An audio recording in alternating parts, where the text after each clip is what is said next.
Okay. Admit all.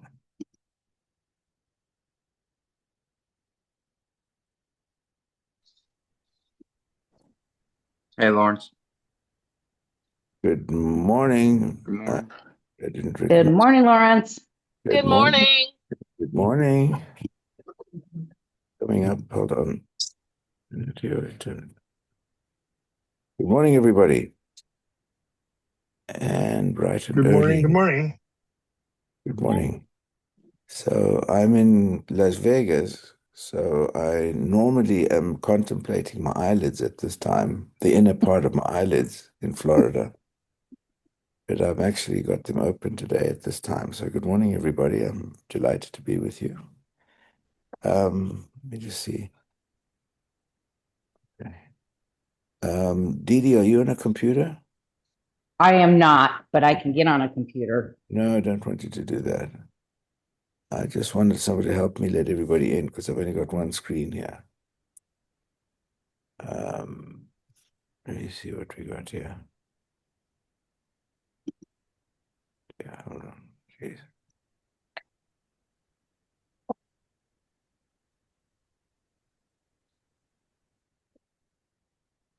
Jim Trainer, are you on a computer?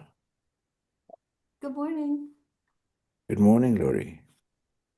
How are you? Jim, are you on a computer? Can you hear me?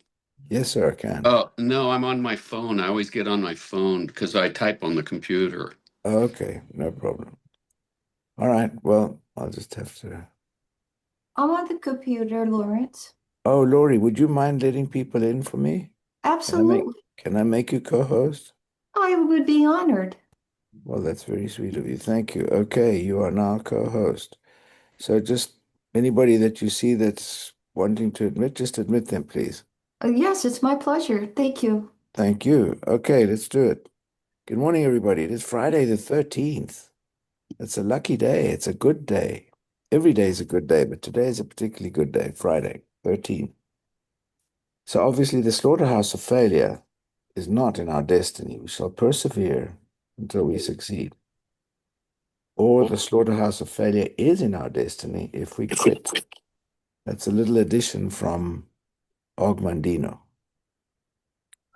I just want to do a couple of what we always call housekeeping, and that is if anybody knows who Joanne Pryor is, it's her birthday today. Oh, okay. And she is our account manager, and I am the president of her fan club, just so everybody knows that. She is fantastic. She's an She account is. manager, and she's absolutely amazing. So her birthday. Other thing is, this coming next week, we've got some visits from Scott Bennett. He's going to be coming. So there's going to be a meeting in Miami, a meeting in Naples, and in St. Pete, and in Jacksonville. Naples is the 25th at noon, and St. Pete is the same 25th at 6 p.m. So I wanted to mention those first of all. So today I wanted to kind of look into this mindset in a little tweak. And my thinking is this. What's more powerful, selling a product or empowering a decision? What do you think about this? Because I've got literally only three major points that I want to make. The first one is Wait, could you repeat that? Selling a product or what? what's more powerful, selling a product or empowering a decision? I'm going to explain this as well. I'm going to explain that. The second part of this is what if health became a subscription to You awareness listen. instead of a visit to the ER? All right. Okay, fix it.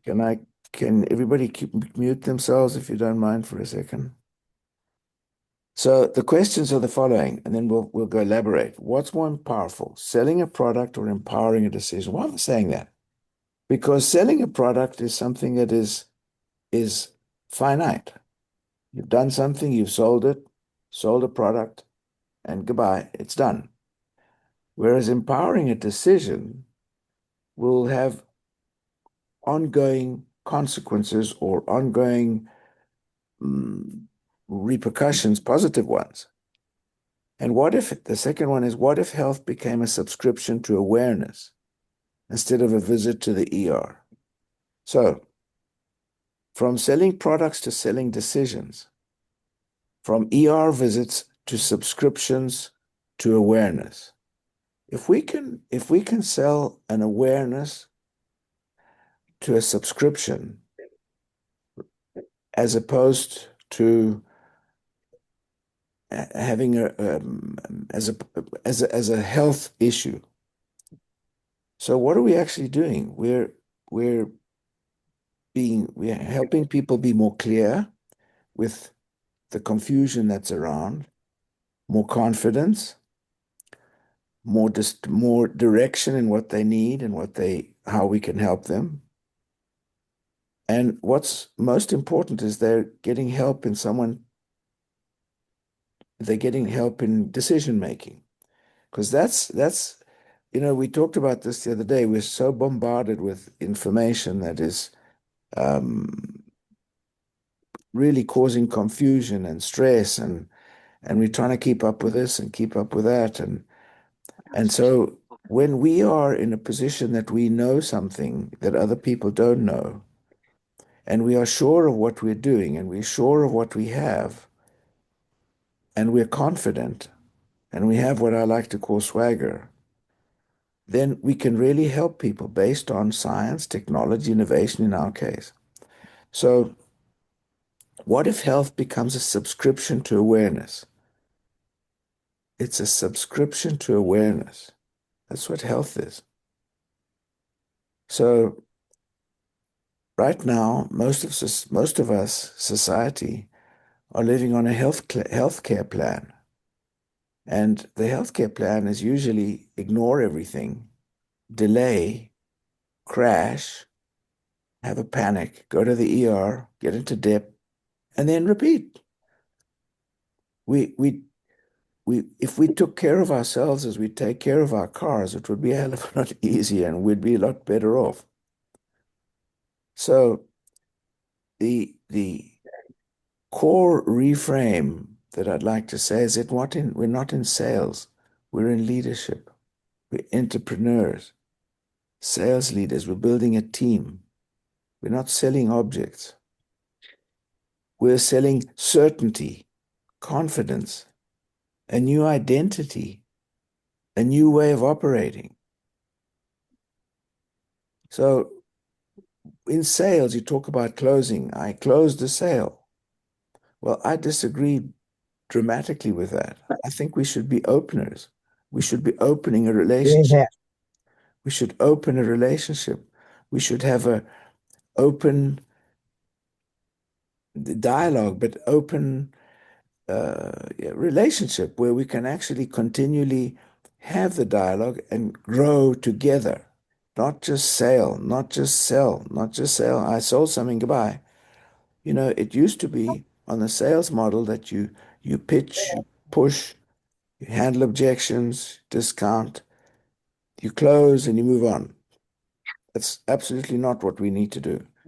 We need to educate, illuminate, create awareness of the tremendous advantages that we have, and from the point of view of our health, and if those people want the possibility of financial awareness.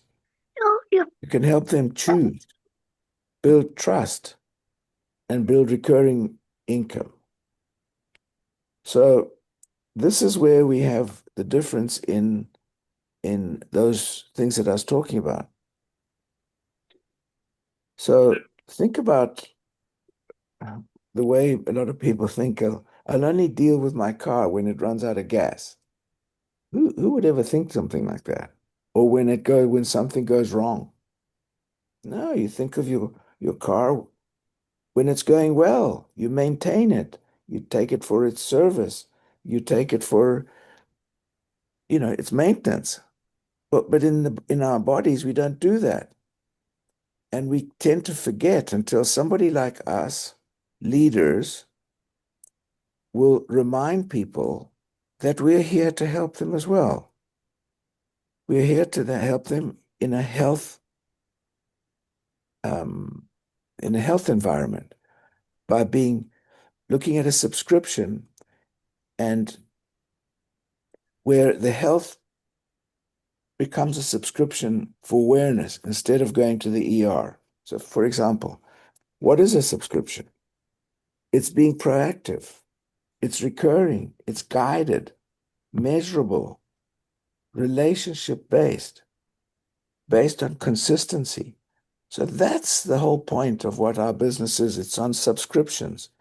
It's a subscription based on a relationship where we can be constant reminders to stay on track, because that we forget.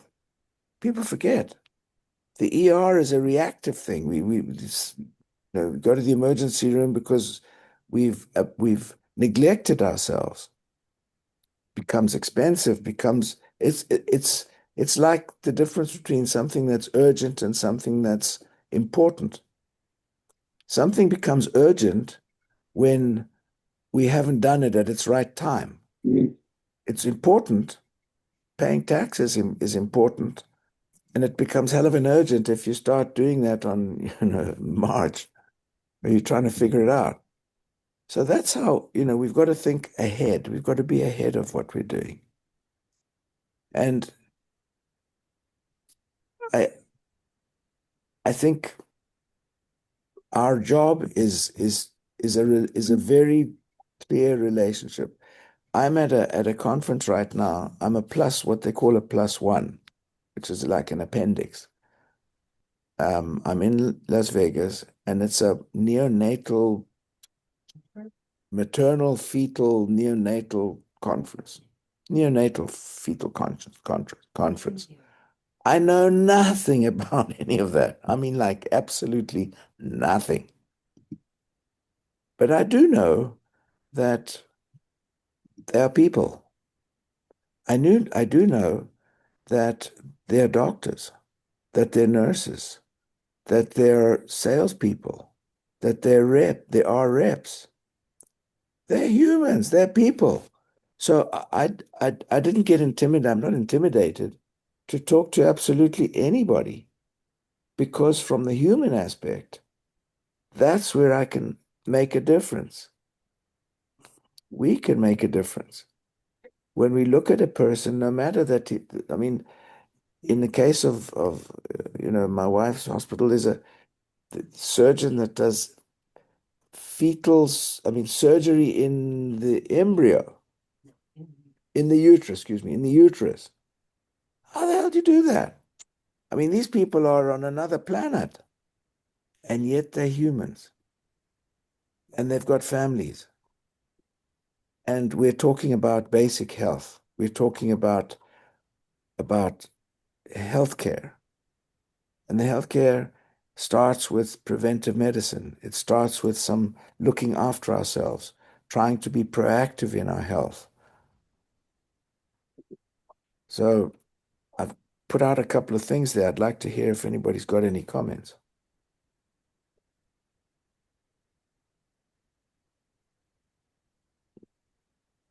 And don't all answer at once So now. Lawrence, oh, go ahead. Go ahead, Didi. No, I'm just joking. Go Yeah, ahead. so you make so much valid points, and it's amazing to me is that we're not selling things; we are providing something. We are providing a measurement, a tool to help people become healthier and also be aware of their health, and just talk to people about what this tool can do for them. And it always goes back to the same thing. People get on the scale daily. Why wouldn't you measure overall nutritional health daily? Thank you. And the other thing is, it's more than that, Didi, because that's the differentiator between an Oura Ring, a Fitbit, and an Apple Watch, where everybody has, these smart wearables. And I've been telling people the first thing I look at is their wrist or their fingers. And if they've got a smartwatch or a wearable, an Oura Ring, I say, you know, that's great that you've got this source of information, but what are you going to do with it? It's like Trivial Pursuit. How tall is the Empire State Building? Who cares? You've got information, then what? You've got to do something with it. If you can measure something, you can do something about it. If you can't measure it, then you can do nothing. But we can not only measure it, but we can actually do something about it, test, measure, prove, and guarantee a result. Who can do that? That's the big differentiator. That's why we have a prism.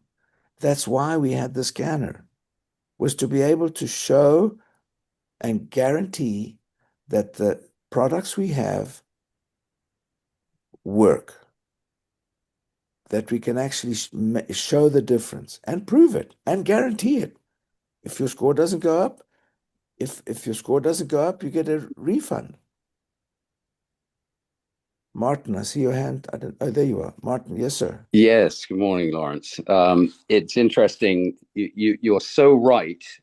You may be at the epicenter of a major healthcare event.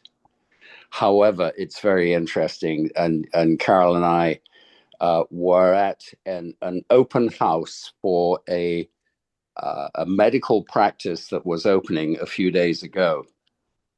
And what was expected, of course, was that we scanned a lot of the guests there. And of course, most of them had very poor scores. A few were pretty good. There was one or two in the blue. But what was, of course, most interesting for us was to work with the actual other providers, the actual other physicians who were there at that open house.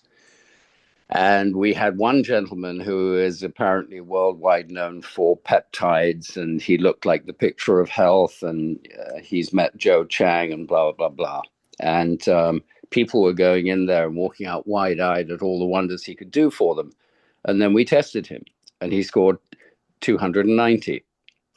Wow. And the same thing happened with a chiropractor, a young woman, very healthy looking, great BMI, great color, all the rest of it. She scored 35, 350. So to take on that personal aspect and just be able to persuade them, hey, physician, heal thyself. You know, it's like being on the aircraft when the oxygen masks drop. Get one on yourself before you can really help other people. 100%. And on the peptides, you know, we also have products with peptides. So peptides are fantastic, but they're one important part of a whole puzzle. So we have a smorgasbord of products. So I understand and I agree with what you're saying, because right now the buzzword is peptides, and I'm saying perfect. I love it. And that score that person had at 290, I mean, that should be like OMG. Wow. So we have the complement, if you will, to many, many things. We've got the complement to the measuring devices, as I'm harping on this, because that's our little warhorse. We're actually stepping on the Oura Ring and the Fitbit and the Apple Watch, because that was the base. And we have that on steroids. When we can take it to the next step, we can do something about it. And with a lot of different products. Dr. Purvis, yes, sir. Yes, Lawrence, as always, you are spot on. In my journey, I do not see myself as a salesman. I'm a former primary care provider and an educator. I worked in a university clinic. And we're in an age of information, and society is in information overload. We have to get our voice above every other voice out there that's shouting. And when you bring a new idea, you also have to fight the preconceived ideas that go before. In using your car analogy, what we measure with the scanner is not health. It doesn't tell you if you're in good health or not. When we say health, a lot of people think fitness. Am I fit? Am I conditioned? What we're measuring is how fast are you putting mileage on that car? How fast are you accumulating rust on your under chassis? And that's what people have to realize. This is not telling them you're in a bad spot. You're headed for a bad spot, and you're going to wear that car out before it's time. My thoughts on the ER. Two reasons people go to the ER. One is convenience. Number two, they've waited so long, they can't wait any longer. They can't wait till they can get an appointment. And there again, that's kind of the age of instant gratification that we're in now. And what we're selling is not, or teaching is not instant gratification, but look what you're doing now and how it's going to affect where you're going to be down the road. And Lawrence, yes, if you want, as they say, want to have your mind blown, think about someone doing surgery on a baby before it's born and all the factors you have to take into consideration. You can't monitor that patient directly, and you can't trigger the mama to go into labor while all that's being done. I know of the world that you speak, but it blows my mind too. Thank you. I wanted to say something as well, that as you've just said, to Jim Purvis, one of the things that we've got to do as well is lead by example. So when you talk, I love this analogy about the rust on the under chassis, the wearing out of the car. That's what it is. It's oxidation of our bodies. But I wanted to say that the goodness, I got distracted with this great quote. Yeah. So when I'm asking people, I'm scanning them and we're talking about health and so on, and eventually, and because I'm a little bit, I don't want to, I'm very confident. Let's put it that way. I'm trying to be humble but confident.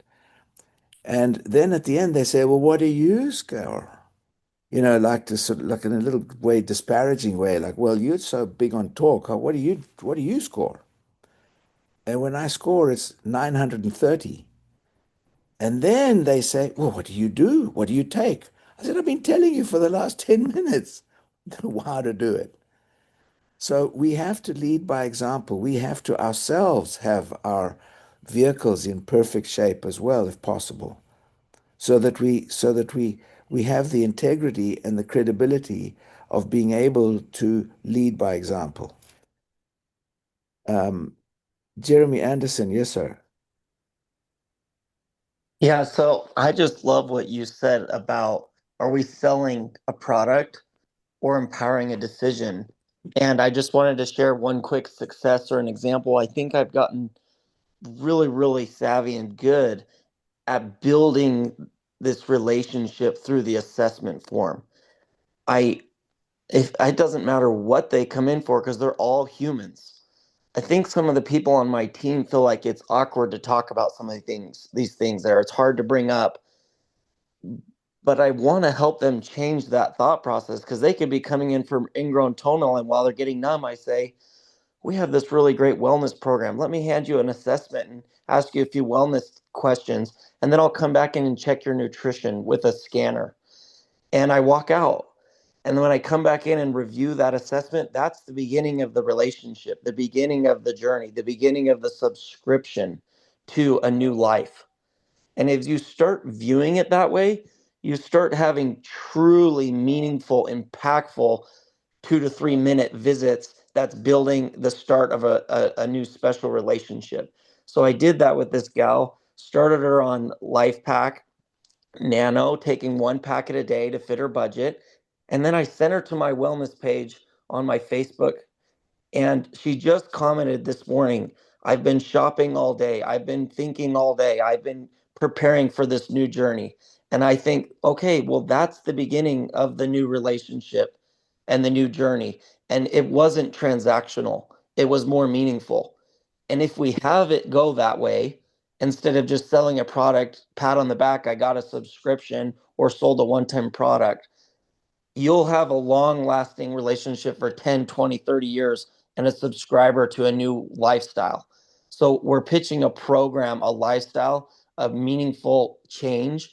And we all have to make that transition, and you'll start seeing your subscriptions go through the roof. I love it. That's fantastic. It's a subscription to awareness instead of a visit to the ER. And and you know, think about how many people in your life, in our lives, influence us in a positive way.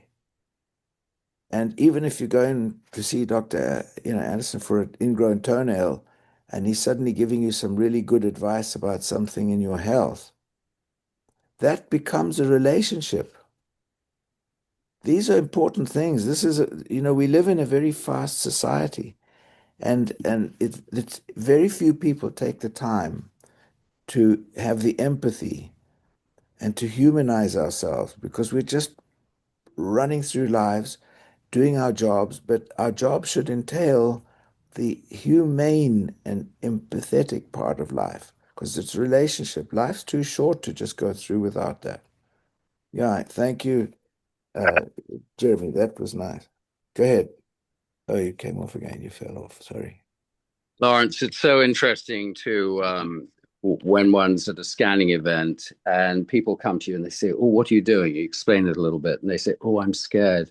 My score is going to be really poor."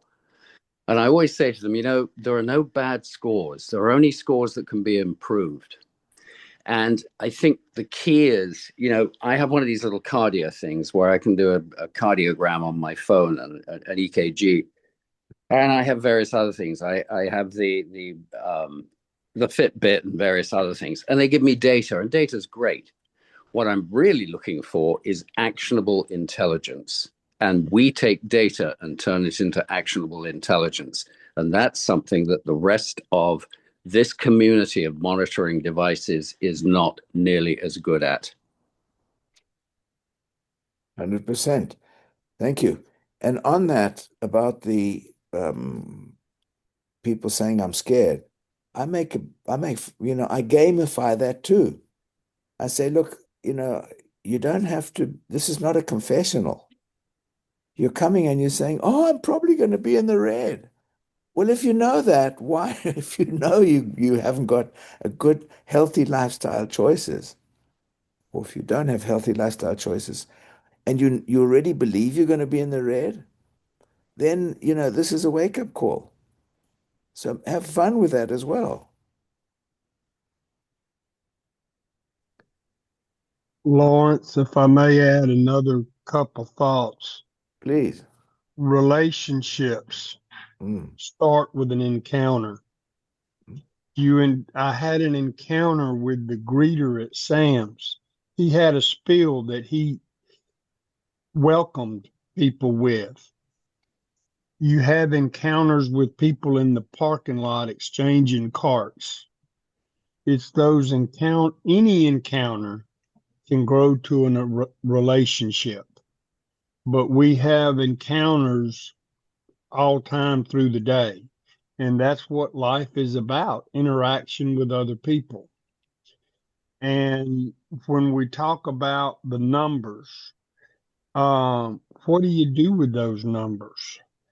I want to give a shout out to Susan Melanson. She's heading up a book club, and we have started the compound effect. And the second chapter talks about tracking. Numbers are no good unless you track them. and have a mark in the sand of where you're at and an idea of where you're going. And if the circumstances are not taking you where you want to go, you have to make the decision to change those circumstances. And I think that's all very, very powerful. Thank you. Thank you. I love it. You know, I had one thing when you were talking there. I was thinking about that person at Sam's. There was, I don't remember who it was. I think it was John. I don't remember.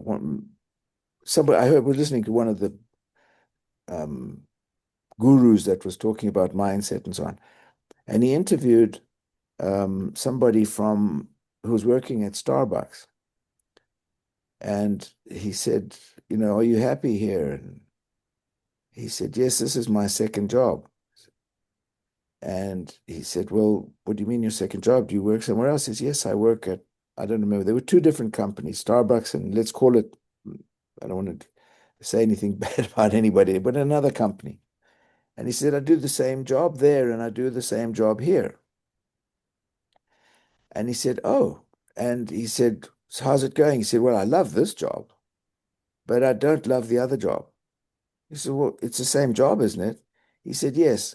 The difference is that in where I am, and I don't remember if it was Starbucks, in this job where I am during the day, which is exactly the same as the other one, the manager comes in periodically and asks how I'm doing and checks in with me and asks me and talks to me. And it's that human relationship. This is what I'm trying to get at, that we have to have this ongoing relationship with the people with whom we have business. It has to be that way to be long term. So, anything else? Anybody got anything else want to add? I think we're right on time here. Okay, look on Healthcare Alliance, please, and see the meeting in Naples. Invite people to Naples on the 25th at noon. St. Pete on the 25th at 6 p.m. with the Ripples and Debbie Crystal. And I think I don't know if I'm probably missing other stuff, but there's another meeting in Naples, but in Miami. So check on Healthcare Alliance, please. Anybody got any other questions or anything they want to add? Hey, Lauren, can I ask you a question? Of course. Yes, sir. Hey, so I get it. This is some pretty high level stuff, but I have the FBI sitting outside my place last night. Promise you that. They were watching what I do, and then I went outside to go to my car, and then I literally walked to my car. I waved at them, and they sat there, and then they drove off. Literally, I'm not kidding. Pretty sketchy stuff, I'm not gonna lie. So how would you go about something like that? Well, that's a hell of a big question. Yeah. I mean, we could, I would Go and scan them. Well, there's something there too. Yeah, because they live horrible lifestyles. They eat crappy food. They don't get enough sleep. They're going against their own principles in many cases. So, go see if you can get them on the right track. Well, I jest, of course. Obviously, it's a scary thing to face. But we're all human and we all have those health issues. It's universal. Yeah, from a point of view of personality, if that was happening to me and if I had nothing to hide, I would go there and say, hi guys, do you guys want any coffee? I mean, I see you here sitting here outside waiting for something. I don't know if there's something I can do for you. If I've got nothing to hide, I would go and confront them. Okay. This was last night. It was like at 9 o'clock, at 10 o'clock at night. They were just sitting at the place.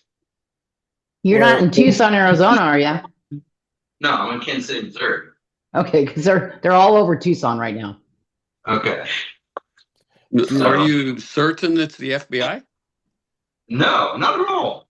Well, call Literally. the, well, with the local police then. Is there somebody out your door? Who are these I people? called the cops and then they didn't pick up. So They didn't pick up? no, Jeez. Yeah, no, if there you go. That's a good question. First of all, who the hell are these people? I have no idea. There's an Well, ATM building close to my place, literally. yeah. Well, Top we floor. don't. Well, I would insist with the cops actually, because there's something that's not okay there. Okay. Yeah, I would call the cops and say, listen, there's some people at my house here, and I'm not happy about it. And there's no reason for them to be there. I appreciate that. I'm sorry you're going through that. All right. Anybody else got anything? I just think, as a final point, what we're doing is we're helping people get educated and empowering to make their own decisions. That's it. Empowering and helping. Those are two key words in there, you see? Because we know something that they may not know. Correct. All right. One final thing. As we look at how we can help people, it helps for us to have a knowledge of how that process works. And the compound effect is certainly a very interesting document. But and as good as Darren Hardy is, I really like the predecessor book, which honestly makes Darren Hardy's book look somewhat derivative. And it's called The Slight Edge by Jeff Olson. And it's I think, an excellent book. And I personally prefer it to the compound effect, although the compound effect has had a lot more buzz in recent years. So just FYI, if you want another excellent book on a similar subject, The Compound Effect by Jeff Olson, highly recommended. No, The Slight Edge by Jeff Olson. Jeff Olson. Slight Edge. Yeah. Susan, you're going to say something? Thank you, Martin. I just want to say it was a fabulous call, and I 100% agree that we are in a position and our jobs are to help people make those transitions into taking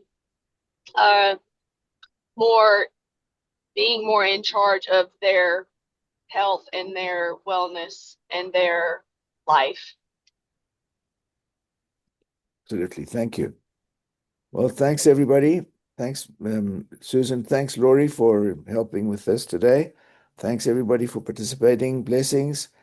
Don't forget to get on Scott Bennett's call on Monday morning and think about the people that the events that will take place in the 25th in Naples, St. Pete, Miami, Jacksonville. That's called when you can leverage your time and you can have the same presentation in person by a professional like Scott Bennett in various places. So thanks, everybody. Have a good week. Michael, you're going to say something? Just want to say great call, Lawrence. Thank you. No, Thank you, guys. Lawrence. Thank you, Have everyone. a great weekend. Thank Happy you too. Valentine's. Thanks, everybody. Wonderful. Thank you, Lawrence. Good job. you. Great job. Bye-bye. God bless you. Thanks so Thank much. you. Bye-bye. Bye. Thank you all. Thank you. Thank Happy you. Friday the 13th. Thanks, Lawrence. Thank you.